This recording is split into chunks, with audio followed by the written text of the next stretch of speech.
pasaría si la humanidad, esa especie que el universo creyó entender, resultara ser otra cosa? Durante siglos, hemos contenido la respiración cósmica. Hemos sonreído, hemos tendido la mano, hemos ofrecido tratados de paz, mientras en secreto, bajo la fachada de la diplomacia, construíamos la única cosa que realmente saben hacer bien, sobrevivir a cualquier costo. Los llamamos los politeístas y se han burlado de nuestro primitivismo y nuestra inocencia. Nos han atacado, nos han saqueado, han creído que éramos presas fáciles. Pero se equivocaron. Se equivocaron por completo. Porque esta no es una historia sobre la caída de la Tierra. Esta es la historia del día en que el universo descubrió el auténtico significado de la frase, no molestes al oso en su cueva. Y hoy, la Tierra, cansada de siglos de hipocresía cósmica, acaba de enviar su último mensaje. La última advertencia. Un mensaje que no pide paz, sino que exige el fin del acoso. Un ultimátum simple, directo y letal: dejen de atacar o dejaremos de fingir ser educados. Prepárense para escuchar el momento exacto en que la diplomacia murió y la verdadera, la aterradora, la imparable humanidad se levantó de sus cenizas. La humanidad había aprendido a ser paciente. Tras el primer contacto, el Consejo Galáctico, dominado por especies milenarias y tecnológicamente superiores como los Krell y los Sidonianos, nos catalogó. Nos vieron como una especie de nivel 3, emocional, primitiva y peligrosamente unida a un pequeño planeta azul. Durante 200 años, la Tierra acató sus normas. Aceptó los impuestos galácticos desmesurados. Soportó la explotación de sus recursos. Incluso toleró el turismo de caza de especies que venían a capturar especímenes humanos para colecciones privadas. Todo esto, bajo la directriz del Protocolo de Contención Cero, nunca, bajo ninguna circunstancia, mostrar la verdadera capacidad militar o tecnológica de la humanidad. El objetivo no era la rendición, sino la acumulación. Acumulación de conocimiento, de recursos y sobre todo, de la falsa percepción de debilidad. El Consejo creía que éramos ingenuos y bien intencionados. Nunca imaginaron que la humanidad, la misma especie que sobrevivió a 2 guerras mundiales, a la peste y a la era de los reality shows, estaba jugando el juego más largo y arriesgado de la historia cósmica. Estábamos, en esencia, fingiendo ser educados. Fingiendo ser presas. El plan fue ideado por el enigmático Comité Yanes, un grupo secreto que operaba por debajo de la ONU Galáctica. Su filosofía era brutalmente simple: haz que tu enemigo crea que te conoce. Deja que cometa errores basados en su arrogancia.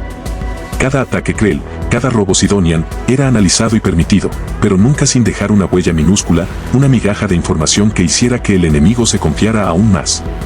Por ejemplo, cuando la Flora Crow bombardeó la colonia de Marte, la Tierra respondió con una débil salva de misiles de defensa obsoletos. Lo que no sabían era que cada fragmento de escombro Krell era analizado en laboratorios ocultos en el cinturón de asteroides, desvelando el punto débil exacto de sus escudos de energía.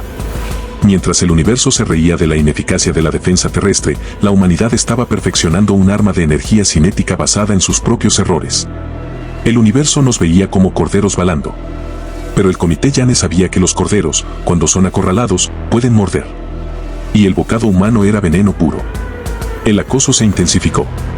Los politeístas, nombre despectivo que nos dieron, decidieron que era hora de tomar la Tierra.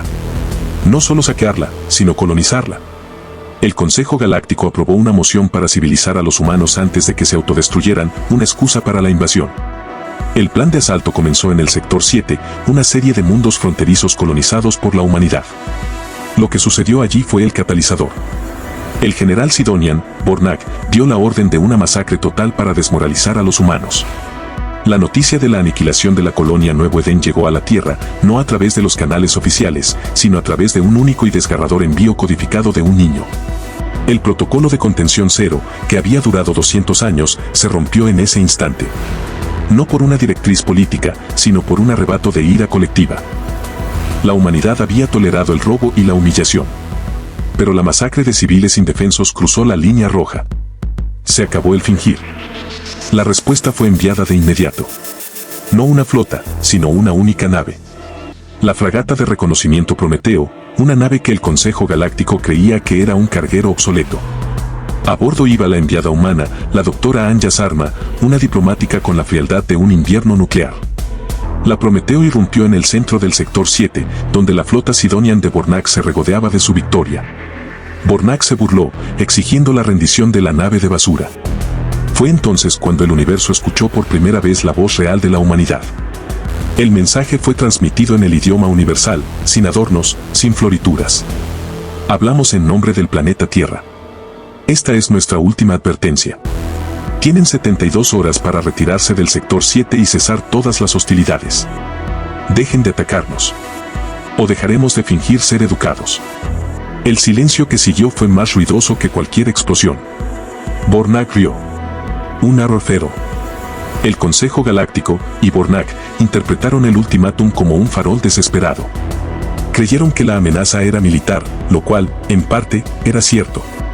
Pero la verdadera amenaza no eran las naves. La verdadera amenaza era la tecnología que la humanidad había permitido que el Consejo ignorara.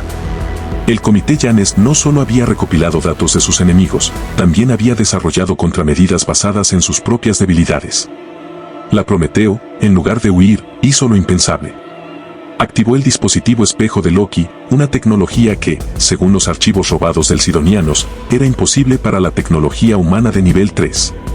El dispositivo espejo no atacó, simplemente anuló selectivamente los sistemas de navegación y comunicación de las naves de la flota Sidonian, dejándolos varados, incapaces de disparar o moverse, a merced de sus propias naves a la deriva.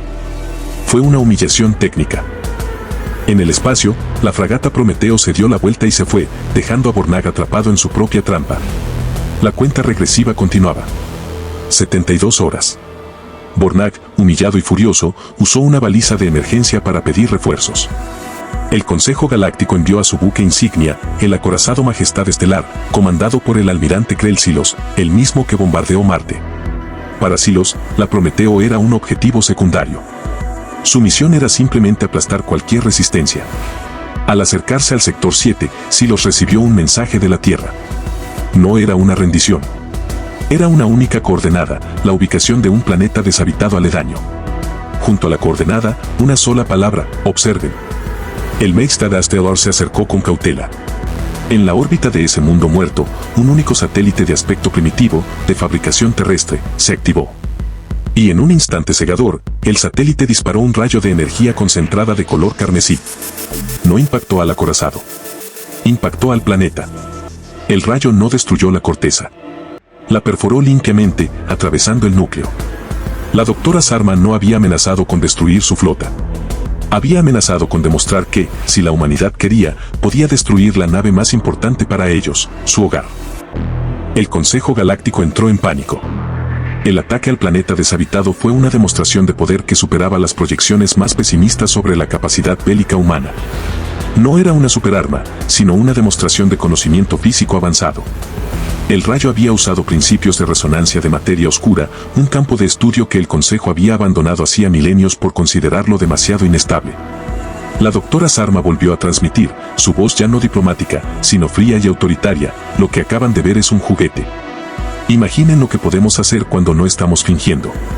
60 horas restantes. Los Sidonianos y los Krell exigieron un ataque total, convencidos de que la Tierra estaba faroleando.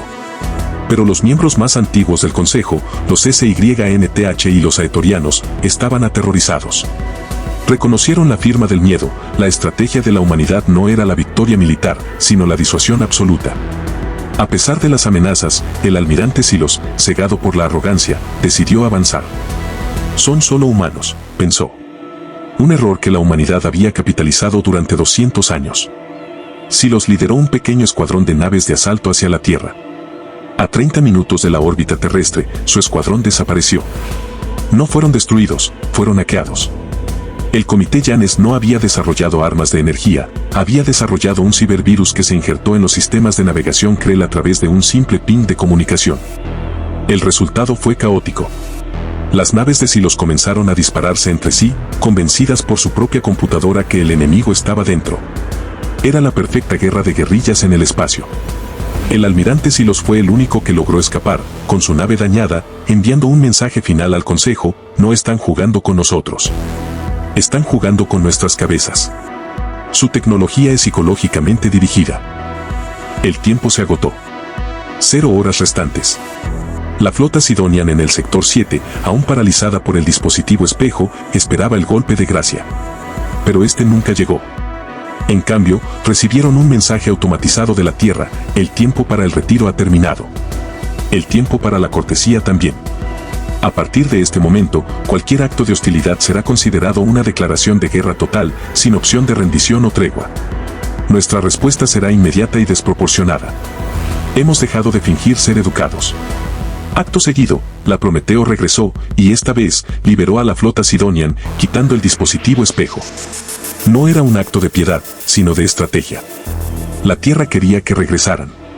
Quería que contaran la historia. Quería que el universo supiera lo que pasaría si nos volvían a tocar. El impacto en el Consejo Galáctico fue sísmico. El ultimátum no resultó en una guerra, sino en una paz forzada, basada en el miedo puro. La humanidad se retiró del Consejo Galáctico, cortando todas las comunicaciones, excepto una baliza de advertencia que repetía el mensaje. La Tierra se convirtió en una zona de exclusión, un sistema solar que ningún buque de guerra se atrevía a cruzar. La verdad era que la humanidad no había construido una superflota. Había construido un disuasivo de terror psicológico, armas que jugaban con la mente, virus que volvían las máquinas contra sus dueños, y demostraciones de poder capaces de destruir planetas. La lección estaba clara: la humanidad, al sentirse atacada, no se rinde ni negocia. La humanidad solo tiene una meta: hacer que el enemigo se arrepienta de haber cruzado la línea. El universo aprendió una verdad incómoda ese día: la especie que más ama la paz es también la más aterradora cuando finalmente decide que ha tenido suficiente. Y el silencio de la Tierra, ahora, era su última y más aterradora arma.